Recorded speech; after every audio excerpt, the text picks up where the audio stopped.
At a heart health event at Benefice Hospital, Amy Wyatt anxiously awaits her turn to speak. So nervous for it too. Okay. Amy Wyatt. With a knot in her stomach and nerves on fray, she approaches the podium and begins her story. The day of November 8th, 2011 completely changed my life. The things that happened on that day I'll never forget, because everything that happened on that day plays in my mind over and over again. It started as a normal day for the UGF sophomore volleyball player, but by the time she began warming up for practice, something had changed.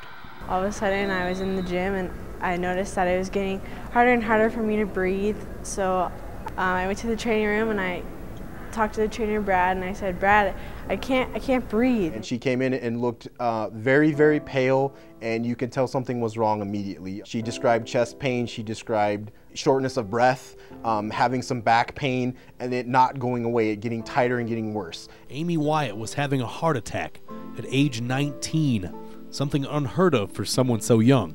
If you would have asked me before the start of the season if I would ever see one in my career, I would have said absolutely not. Amy was rushed to the hospital where she underwent emergency surgery to remove 3 blood clots in her heart. I'm really scared and I'm by myself. Her teammates were notified shortly afterwards. We were just devastated, and we rushed to the hospital right after practice and saw her. And by that point, she had undergone a few procedures and was doing a lot better. So, but yeah, it's a scary situation. Despite the serious nature of what happened, Amy's prognosis is positive, and doctors are hopeful she may suit up for the Argos yet again. Amy's heart has already pretty much healed up, and she's going to be playing volleyball again. If she follows the protocol and her heart allows her to do it, then we'll be in a safe mode, and I think the docs will be pretty happy with releasing her to play. And the heart attack, while a trying event to experience, served as a wake-up call for all involved. I think it's more of my outlook on life now. I feel like I had to grow up a lot, so I don't take everything for granted. She's a kid that, is an inspiration to everybody, so we want to honor her and all of her perseverance.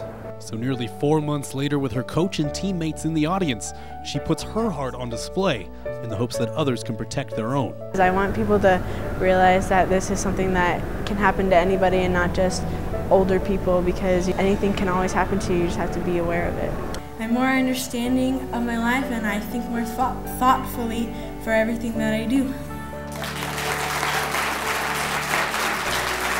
In Great Falls, Tom Wylie, ABC 5 Sports.